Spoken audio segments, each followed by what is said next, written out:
ಅನ್ನೋದನ್ನು ಈ ಸಂದರ್ಭದಲ್ಲಿ ನಾನು ತಿಳ್ಕೊಳ್ಳಿಕ್ಕೆ ಬಯಸ್ತಾ ಇದ್ದೇನೆ, ಹೇಳಲಿಕ್ಕೆ ಬಯಸ್ತಾ ಇದ್ದೇನೆ. ಆಮೇಲೆ ದೇವರಾಜ ಅರಸರವರು ನಮ್ಮ ಮೈಸೂರಿನವರೇ, ಮೈಸೂರು ಜಿಲ್ಲೆಯವರು, ಹುಣಸೂರು ತಾಲೂಕಿನವರು, ಹುಣಸೂರು ತಾಲೂಕು ಕಲ್ಲಳ್ಳಿಯವರು. ಒಂದು ಸಂತೋಷ ಏನಪ್ಪ ಅಂತಂದ್ರೆ, ನಾಲ್ವಡಿ ಕೃಷ್ಣರಾಜ ಒಡೆಯರು ಮೈಸೂರಿನವರು, ದೇವರಾಜ ಅರಸರವರು ಮೈಸೂರಿನವರು, ನಾನು ಮೈಸೂರಿನವರು.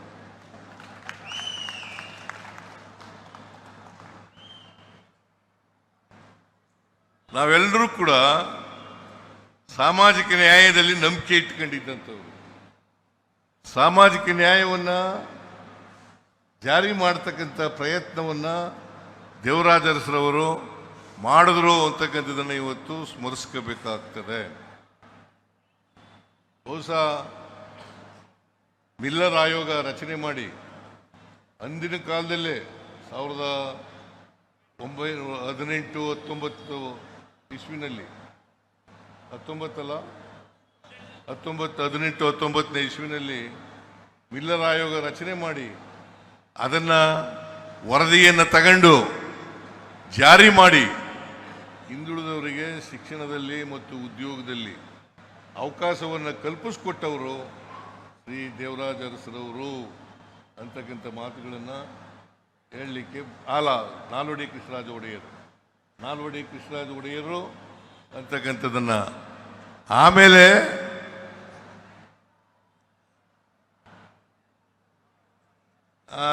ದೇವರಾಜ ಅರಸರವರು ಅವನೂರು ಆಯೋಗವನ್ನು ರಚನೆ ಮಾಡಿ ಅವರು 72ರಲ್ಲಿ ಅಧಿಕಾರಕ್ಕೆ ಬಂದರು, ಮುಖ್ಯಮಂತ್ರಿಗಳಾಗಿ. 72ರಲ್ಲಿ 1972ರಲ್ಲಿ ಅಧಿಕಾರಕ್ಕೆ ಬಂದರು. 8 ವರ್ಷಗಳ ಕಾಲ ಮುಖ್ಯಮಂತ್ರಿ ಆಗಿದ್ರು. ಬಹುಶಃ ಅವ್ರ ಕಾಲದಲ್ಲಿ ಎಲ್ಲರಿಗೂ ಅವಕಾಶಗಳನ್ನು ಒದಗಿಸ್ಕೊಟ್ಟಂತ ಯಾರಾದರೂ ಧೀಮಂತ ಮುಖ್ಯಮಂತ್ರಿ ಇದ್ರೆ ಅವರು ದೇವರಾಜ ಅರಸರವರು ಅಂತಕ್ಕಂಥ ಮಾತುಗಳನ್ನು ಈ ಸಂದರ್ಭದಲ್ಲಿ ಹೇಳಲಿಕ್ಕೆ ಬಯಸ್ತಾ ಇದ್ದೇನೆ. ಯಾಕಂತಂದ್ರೆ ನಮ್ಮ ಸಂವಿಧಾನದಲ್ಲಿ ನಾವು ಹೇಳ್ಕೊಂಡಿದ್ದೀವಿ, ಏನಂತ ಹೇಳ್ಕೊಂಡಿದ್ದೀವಿ? ಸಮಾಜವನ್ನು ನಿರ್ಮಾಣ ಮಾಡಬೇಕು ಅಂತ ಹೇಳಿದ್ದೀವಿ. ಅಸಮಾನತೆ ಇರ್ತಕ್ಕಂಥ ಸಮಾಜದಲ್ಲಿ ಸಮಾನತೆ ಬರಬೇಕಾದ್ರೆ ಯಾವಾಗಲೂ ಅವಕಾಶಗಳನ್ನು ಹಂಚಿಕೆ ಮಾಡಿದಾಗ ಮಾತ್ರ ಸಮಾಜ ಬರಲಿಕ್ಕೆ ಸಾಧ್ಯ ಆಗ್ತದೆ. ಸಮಾಜ ಇಲ್ಲದೆ ಹೋದ್ರೆ ಸಮಾಜ ಕನಸನ್ನ ಬಸವಣ್ಣವ್ರ ಕಾಲದಿಂದಲೂ ಕೂಡ ಹೇಳ್ಕೊಂಡು ಬತ್ತಲೇ ಇದ್ದೀವಿ. ಬರ್ತಾ ಇದ್ದೀವಿ. ಆದರೆ ಇನ್ನೂ ಅಸಮಾನತೆ ಹೋಗಿಲ್ಲ ಅಂತಕ್ಕಂಥ ಚಿತ್ರವನ್ನೇ ನಾವು ಕಾಣ್ತಾ ಇದ್ದೀವಿ. ಪ್ರಾರಂಭ ಮಾಡಿದವರು ಕರ್ನಾಟಕದಲ್ಲಿ ದೇವರಾಜ ಅರಸರು ಅವನೂರು ಆಯೋಗದ ವರದಿಯನ್ನು ತಗೊಂಡು ಶಿಕ್ಷಣದಲ್ಲಿ ಉದ್ಯೋಗದಲ್ಲಿ ಅವಕಾಶವನ್ನು ಕಲ್ಪಿಸಿಕೊಟ್ಟಂಥವರು ಶ್ರೀ ದೇವರಾಜ ಅರಸರವರು ಅಂತಕ್ಕಂಥ ಮಾತುಗಳನ್ನು ಹೇಳಲಿಕ್ಕೆ ಬಯಸ್ತೇನೆ. ಅವತ್ತು ದೇವರಾಜ ಅರಸರು ಇದ್ದಾಗ ಮೈಸೂರು ರಾಜ್ಯ ಅಂತ ಇತ್ತು, ಕರ್ನಾಟಕ ಅಂತ ಇರಲಿಲ್ಲ. ಮೈಸೂರು ರಾಜ್ಯಕ್ಕೆ ಕರ್ನಾಟಕ ಅಂತೇಳಿ ನಾಮಕರಣ ಮಾಡಿದವರು ಶ್ರೀ ದೇವರಾಜ ಅರಸರವರು ಅಂತಕ್ಕಂಥದ್ದನ್ನ ಇವತ್ತು ಸ್ಮರಿಸ್ಕೋಬೇಕಾಗ್ತದೆ. ದೇವರಾಜ ಅರಸರವರು ಒಂದು ಮಾಡಲಿಲ್ಲ, ಅವರು ಭೂ ಸುಧಾರಣೆ ಕಾಯ್ದೆ ಮಾಡಿದ್ರು, ಮಲ ಹೊರತಕ್ಕಂಥ ಪದ್ಧತಿಯನ್ನು ತೆಗೆದುಹಾಕಿದ್ರು, ಆಮೇಲೆ ಸಾಲ ವಿಮೋಚನೆಯನ್ನು ಮಾಡಿದ್ರು. ಇಷ್ಟು ಅನೇಕ ಕೆಲಸಗಳನ್ನು ಮಾಡಿ ಸಮಾಜದಲ್ಲಿ ಅತ್ಯಂತ ಕಟ್ಟಕಡೆಯ ಮನುಷ್ಯ ಇದ್ದಾರಲ್ಲ ಅವ್ರಿಗೂ ಕೂಡ ವಿಧಾನಸೌಧದ ಮೆಟ್ಲನ್ನ ಹತ್ತಿಸ್ತಕ್ಕಂಥ ಪ್ರಯತ್ನವನ್ನು ಮಾಡಿದವರು ದೇವರಾಜ ಅರಸರವರು ಅಂತಕ್ಕಂಥದ್ದನ್ನು ಇವತ್ತು ನಾವು ನೆನಕಬೇಕಾಗ್ತದೆ. ಅದರಿಂದ ದೇವರಾಜ ಅರಸರವರು ರಾಜೀವ್ ಗಾಂಧಿಯವರು ಮಾಡಿರ್ತಕ್ಕಂಥ ಕೆಲಸ ಇದೆಯಲ್ಲ ಅದನ್ನು ನೆನ್ಕೊಂಡು ಅವ್ರನ್ನ ಸ್ಮರಿಸ್ಕೊಂಡು ಅವರು ಈ ಸಮಾಜಕ್ಕೆ ಮಾಡಿದಂಥ ಕೊಡುಗೆಯನ್ನು ನಾವು ಮುಂದುವರಿಸ್ತಕ್ಕಂಥ ಪ್ರಯತ್ನವನ್ನು ಮಾಡಬೇಕು. ಯುವಜನರು ಇದನ್ನೆಲ್ಲರೂ ಕೂಡ ಯುವಜನರಿಗೆ ಮುಟ್ಟಿಸ್ತಕ್ಕಂಥ ಕೆಲಸವನ್ನು ನಮ್ಮ ಪಕ್ಷ ಮಾಡಬೇಕು. ಯಾಕಂದರೆ ಬಿ ಜೆ ಪಿ ಮಾಡಲಿಕ್ಕೆ ಸಾಧ್ಯ ಇಲ್ಲ. ಯಾಕೆ ಬಿ ಜೆ ಪಿಯವರು ಸಂವಿಧಾನ ವಿರೋಧಿಗಳು, ಪ್ರಜಾಪ್ರಭುತ್ವ ವಿರೋಧಿಗಳು, ಸಾಮಾಜಿಕ ನ್ಯಾಯದ ವಿರೋಧಿಗಳು. ಆದ್ದರಿಂದ ಅವರಿಂದ ಸಾಧ್ಯ ಇಲ್ಲ. ಇದನ್ನೆಲ್ಲ ಮಾಡಿರ್ತಕ್ಕಂಥವ್ರು ಕಾಂಗ್ರೆಸ್ನವರು ಅಂತಕ್ಕಂಥದ್ದನ್ನು ಹೇಳಲಿಕ್ಕೆ ಬಯಸ್ತಾ ಇದ್ದೇನೆ. ನನ್ನ ಕಾಲದಲ್ಲೂ ಕೂಡ ಸಾಮಾಜಿಕ ನ್ಯಾಯವನ್ನು ಮುಂದುವರಿಸ್ತಕ್ಕಂಥ ಪ್ರಯತ್ನವನ್ನು ಮಾಡಿದ್ದೆ. ಅದು ಇನ್ನೂ ಹೋಗ್ಬೇಕು, ಮುಂದೆ ಹೋಗ್ತಕ್ಕಂಥ ಕೆಲಸ ಮಾಡ್ತಕ್ಕಂಥ ಕೆಲಸವನ್ನು ಮಾಡಬೇಕು. ಕಾಂಗ್ರೆಸ್ನಿಂದ ಮಾತ್ರ ಸಾಧ್ಯ ಇದು, ಕಾಂಗ್ರೆಸ್ನಿಂದ ಮಾತ್ರ ಸಾಧ್ಯ. ಪ್ರಜಾಪ್ರಭುತ್ವದಲ್ಲಿ ನಂಬಿಕೆ ಇಟ್ಕೊಂಡಿರ್ತಕ್ಕಂಥವ್ರು, ಸಂವಿಧಾನದಲ್ಲಿ ನಂಬಿಕೆ ಇಟ್ಕೊಂಡಿರ್ತಕ್ಕಂಥವ್ರು, ಸಾಮಾಜಿಕ ನ್ಯಾಯದಲ್ಲಿ ನಂಬಿಕೆ ಇಟ್ಕೊಂಡಿರ್ತಕ್ಕಂಥವ್ರು ಕಾಂಗ್ರೆಸ್ ಪಕ್ಷ ಮಾತ್ರ.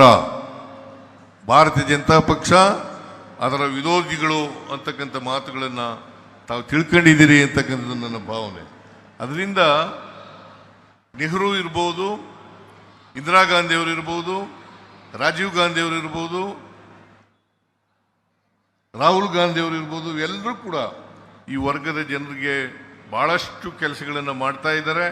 ರಾಹುಲ್ ಗಾಂಧಿಯವರಂತೂ ಇದನ್ನು ಪದೇ ಪದೇ ಹೇಳ್ತಕ್ಕಂಥ ಪ್ರಯತ್ನವನ್ನು ಮಾಡ್ತಾ ಇದ್ದಾರೆ. ಅದರಿಂದ ನಾವೆಲ್ಲರೂ ಕೂಡ ಕಾಂಗ್ರೆಸ್ನವರು ಕಾರ್ಯಕರ್ತರು ಎಲ್ರಿಗೂ ಸಮಾನ ಅವಕಾಶಗಳನ್ನು ಕಲ್ಪಿಸ್ಕೊಡ್ತಕ್ಕಂಥ, ಅಸಮಾನತೆಯನ್ನು ನಿವಾರಣೆ ಮಾಡ್ತಕ್ಕಂಥ ಬಾಬಾ ಸಾಹೇಬ್ ಅಂಬೇಡ್ಕರ್ ಅವರು ಹೇಳಿದ್ರು ಒಂದು ಮಾತನ್ನು, ಎಲ್ಲಿವರೆಗೆ ಈ ಸಮಾಜದಲ್ಲಿ ಅಸಮಾನತೆ ಇರ್ತದೆ ಅಲ್ಲಿವರೆಗೆ ಸಾಮಾಜಿಕ ನ್ಯಾಯ ಜಾರಿಯಾಗಲ್ಲ.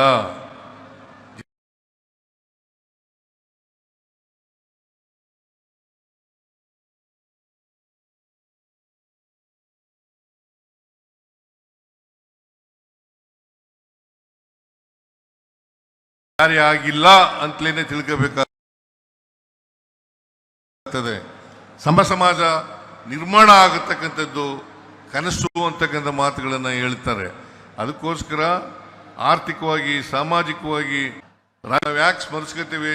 ನಾಲ್ವಡಿ ಕೃಷ್ಣರಾಜ ಒಡೆಯರನ್ನ, ರಾಜೀವ್ ಗಾಂಧಿಯವರನ್ನ, ನೆಹರೂರವರನ್ನ, ಇಂದಿರಾ ಗಾಂಧಿಯವರನ್ನ, ರಾಹುಲ್ ಗಾಂಧಿಯವರನ್ನ ಯಾಕೆ ನೆನೆಸ್ಕೊತೀವಿ ಅಂತಂದರೆ ಅವರೆಲ್ಲರೂ ಕೂಡ ಅಸಮಾನತೆಯನ್ನು ಹೋಗಲಾಡಿಸಲಿಕ್ಕೆ ಪ್ರಾಮಾಣಿಕ ಪ್ರಯತ್ನವನ್ನು ಮಾಡಿದ್ದಾರೆ, ಮಾಡ್ತಾ ಇದ್ದಾರೆ ಅಂತಕ್ಕಂಥ ಮಾತುಗಳನ್ನು ತಾವು ತಿಳಿಸಬೇಕಾಗುತ್ತೆ. ಮತ್ತು ಶ್ರೀನಿವಾಸ್ ಅವರು ಹೊಸ ವಿಭಾಗದ ಹಿಂದುಳಿದ ವರ್ಗ ಅಧ್ಯಕ್ಷರಾಗಿದ್ದಾರೆ. ಬಹಳ ಉತ್ಸಾಹಿಗಳು, ಮೇಲ್ಮನೆಯ ಸದಸ್ಯರು ಕೂಡ ಆಗಿದ್ದಾರೆ. ಅವ್ರ ಕಾಲದಲ್ಲಿ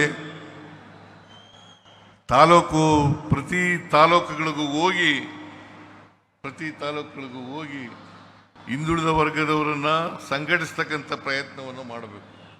ಅವರಿಗೆ ಸಂವಿಧಾನ ದೇವರಾಜರವರು ಏನು ಮಾಡಿದ್ರು, ನಾಲ್ವಡಿ ಕೃಷ್ಣರಾಜ ಒಡೆಯರು ಏನು ಮಾಡಿದ್ರು, ರಾಜೀವ್ ಗಾಂಧಿಯವರು ಏನು ಮಾಡಿದ್ರು, ಇಂದಿರಾ ಗಾಂಧಿಯವರು ಏನು ಮಾಡಿದ್ರು, ನೆಹರೂರವರು ಏನು ಮಾಡಿದ್ರು, ಇದನ್ನು ತಿಳಿಸ್ತಕ್ಕಂಥ ಪ್ರಯತ್ನವನ್ನು ಮಾಡಬೇಕು. ನಮ್ಮ ಕಾರ್ಯಕರ್ತರು ಪ್ರತಿಯೊಬ್ಬರು ಕೂಡ ಈ ವಿಚಾರದಲ್ಲಿ ಪ್ರತಿಯೊಬ್ಬರು ಕೂಡ ತಿಳ್ಕೊಳ್ತಕ್ಕಂಥ ಪ್ರಯತ್ನವನ್ನು ಮಾಡ್ತಾರೆ. ನನಗೆ ಸಂಪೂರ್ಣ ವಿಶ್ವಾಸ ಇದೆ. ನಿಮ್ಮ ಕಾಲದಲ್ಲಿ ಅದನ್ನು ಮಾಡ್ತೀರಿ. ನಿಮಗೆ ಸಹಾಯಕರಾಗಿ ನಾನು ಇದ್ದೇನೆ, ಮತ್ತು ಹರಿಪ್ರಸಾದ್ ಅವರು ಇದ್ದಾರೆ ಅಂತಕ್ಕಂಥ ಮಾತುಗಳನ್ನು ಹೇಳ್ತಾ ನಮಗೆ ಅವರ ಆದರ್ಶಗಳು ದಾರಿದೀಪವಾಗಲಿ ಅಂತಕ್ಕಂಥ ಮಾತುಗಳನ್ನು ಹೇಳಿ ನನ್ನ ಮಾತುಗಳನ್ನು ಮುಗಿಸ್ತೇನೆ. ಜೈ ಹಿಂದ್, ಜೈ ಕರ್ನಾಟಕ, ಜೈ ಸಂವಿಧಾನ್.